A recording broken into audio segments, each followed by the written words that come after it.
আসসালামু আলাইকুম সুপ্রিয় দর্শক মণ্ডলী। আপনারা জানেন আজ বাংলাদেশের মানুষ শোকাহত। বাংলাদেশের কোটি কোটি মানুষ আজ শোকার্ত। কারণ হচ্ছে বাংলাদেশের একজন অভিভাবক বেগম খালেদা জিয়া, তিনি তিনবার প্রধানমন্ত্রী ছিলেন, তিনি বিরোধী দলীয় নেত্রী ছিলেন কয়েকবার, তিনি ফার্স্ট লেডি ছিলেন, তিনি একটি দলের চেয়ারপারসন, তিনি আপোষহীন নেত্রী হিসেবে পরিচিত, দেশপ্রেমিক একজন নেত্রী ছিলেন। তিনি ভারতীয় আধিপত্যবাদকে অপছন্দ করতেন, ভারতীয় আধিপত্যবাদের বিরুদ্ধে তিনি রুখে দাঁড়াতেন, সাহসী একজন পলিটিশিয়ান ছিলেন। তিনি ইন্তেকাল করেছেন আজ সকাল 6:30টায় সম্ভাব্য সময়। আমি যখন কথা বলছি এখন প্রায় 11টার কাছাকাছি। আজকে 30 ডিসেম্বর 2025। আজকে সকালে তিনি ইন্তেকাল করেন। তার ইন্তেকাল নিয়ে সামাজিক যোগাযোগ মাধ্যমে অনেক অনেক কথা লিখেন। সেই সব বিষয়ে এবং তার কি অবদান ছিল, তিনি কি ছিলেন, সে বিষয়ে আজকে আলোচনা করছি না। আমি আলোচনা করতে বসেছি আজকে ভিন্ন একটি বিষয়ে, বেগম খালেদা জিয়ার জানাজা নিয়ে। তার যে জানাজা হতে যাচ্ছে, আমরা বেগম খালেদা জিয়ার মরহুমা বেগম খালেদা জিয়া, এখন তো তিনি জীবিত নেই, এখন তিনি মরহুমা।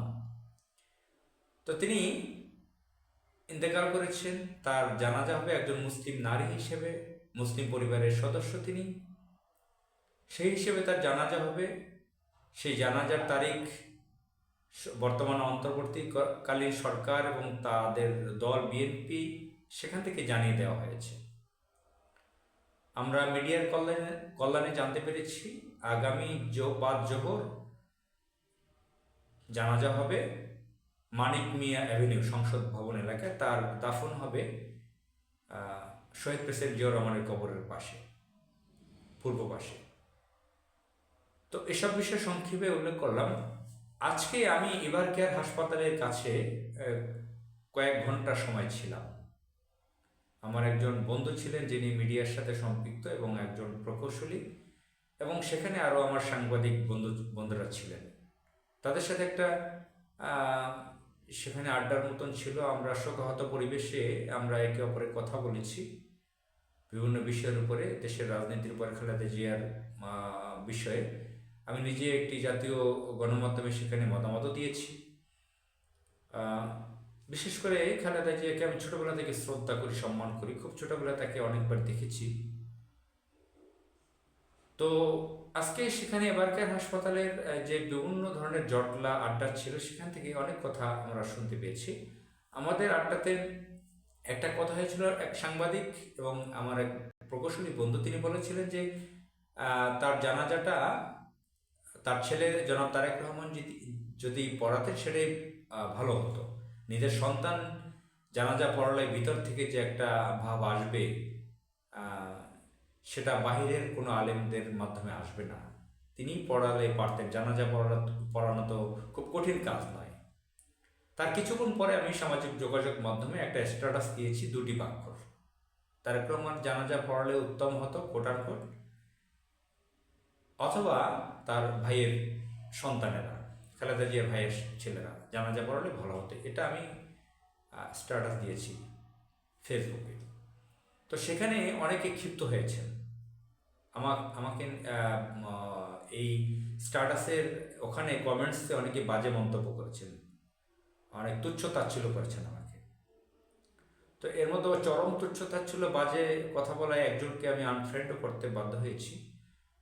আমার পরিচিত একজন মুরব্বী, সরকারি চাকরিজীবী ছিলেন আগে, রিটায়ার্ড মুরব্বী, টঙ্গীতে থাকেন, তিনি সেখানে বিরূপ বাজে মন্তব্য করেছেন। এবং আমার একজন অনেক পুরনো বন্ধু, যিনি একজন স্কুল শিক্ষক, সম্ভবত হাই স্কুল বা কলেজের, তিনি কেমিস্ট্রির শিক্ষক, তিনিও সেখানে আমাকে খুব তুচ্ছভাবে মানে কমেন্টস করেছেন। আরও অনেকে করেছেন পরিচিত জনেরা। তো তারা এই পজিটিভ ইতিবাচক একটা স্ট্যাটাসকে তারা নেগেটিভভাবে নিয়ে গেছেন। যা একজন মুসলমান হিসেবে আপনারা যারা আমার কথা শুনতেছেন, আপনারা ইসলামী শরিয়া যারা বুঝেন বা ইসলামী কালচার বুঝেন, যদি কোনো ব্যক্তি মারা যায় তাদের সন্তানরা জানাজা পড়ালেই উত্তম, অথবা নিজের ভাইয়ের ছেলে, বোনের ছেলে, পরিবারের কেউ, পুরুষরা জানাজা পড়া। এটা আমাদের দেশের কালচারে দেখে আসছি। আগের থেকে মানুষ অনেক চেঞ্জ হয়েছে, কোরআন হাদিস জানতেছে, অনেকে পড়তেছেন। জনাব তারেক রহমান একজন নামাজি ব্যক্তি হিসেবে পরিচিত। আমরা একটা গণমাধ্যমে জেনেছি লন্ডনেও তিনি শীতকালে ফজর নামাজে যেতেন, তার কপালে নামাজের দাগও আছে। তিনি 20 মিনিট মোনাজাত ধরেছেন এবারকে হাসপাতালে তার মায়ের পাশে গতকাল, নিজেই মোনাজাত ধরেছেন আল্লাহর কাছে তার মায়ের সুস্থতার জন্য। তো তিনি একজন ধার্মিক ব্যক্তি হিসেবে পরিচিত তারেক রহমান, যদিও কিছু উল্টাপাল্টা মন্তব্য বিভিন্ন সময় বক্তব্যে করেছেন, সেটা ভিন্ন কথা। তিনি মহানবী হজরত মোহাম্মদ সাল্লাল্লাহু সাল্লামের নাম উচ্চারণ করেছেন দেশে এসে, তা মহানবীর আদর্শে ন্যায় তিনি সমাজ রাষ্ট্র পরিচালনা করতে চান, কোট আনকোট। মদিনা সনদে দেশ চালাবেন বিএনপি বলেছে। বিএনপি মহাসচিব বলেছেন যে কোরআন সুন্নাহ ভিত্তিক আইন বাস্তবায়ন করতে অঙ্গীকারবদ্ধ বিএনপি, কোট আনকোট। সালাউদ্দিন আহমদ বিএনপির স্থায়ী কমিটির সদস্য, তিনি বলেছেন যে ইমাম সম্মেলনে বলেছেন বাংলাদেশের জাতীয় ইমাম তারেক রহমান, কোট আনকোট। তো এইসব কথা তো আছেই।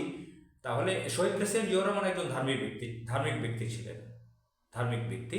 খালেদা জিয়া, তিনি তার পর্দা নিয়ে অনেক কথা থাকলেও তিনি কিন্তু ধার্মিক একজন নারী ছিলেন।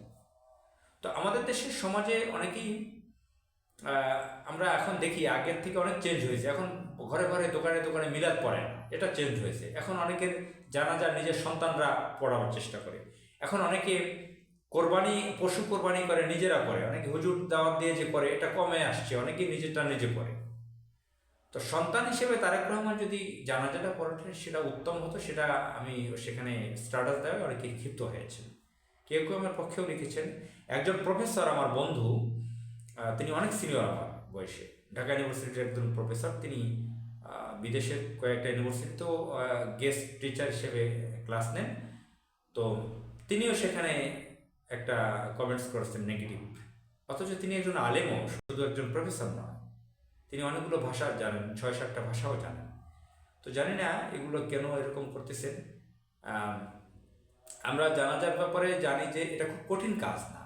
জুমার নামাজ পড়ানো, খুতবা দেওয়া, ঈদের নামাজ পড়ানো, খুতবা দেওয়া, বিয়ে পড়ানো, খুতবা দেওয়া, এগুলো হয়তো অনেকের কাছে একটু কঠিন লাগবে, আলেমদের কাছে এগুলো তেমন কিছু না। কিন্তু জেনারেলি যারা লেখাপড়া করেছেন তাদের কাছে জানাজা পড়াটা তো খুব বেশি কঠিন হওয়ার কথা নয়। যারা 5 ওয়াক্ত নামাজ পড়েন, 2-একটা দোয়া এক্সট্রা শিখে নিলে এটা পড়ানো খুব কঠিন কোনো কাজ নয়।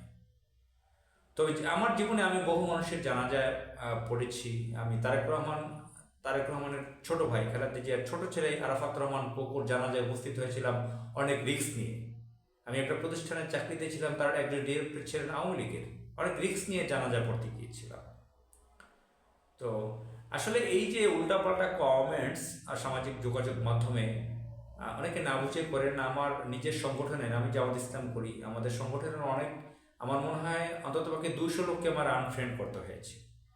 বিভিন্ন সময় কোনো মতামত দিতে গেলে তারা এমন না যে তারা খুব হক কথা বলেন। শেখ হাসিনার আমলে, ফ্যাসিস্ট আমলে তারা হাসিনার বিরুদ্ধে এরকম শক্ত কথা বলেন না, যেভাবে আমাকে তারা আঘাত করেছেন, ঘায়েল করেছেন, তুচ্ছতাচ্ছিল্য করেছেন। না বুঝি ভাষা, সেন্টেন্স, বাক্য না বুঝি একদম হুমড়ি খেয়ে পড়ে।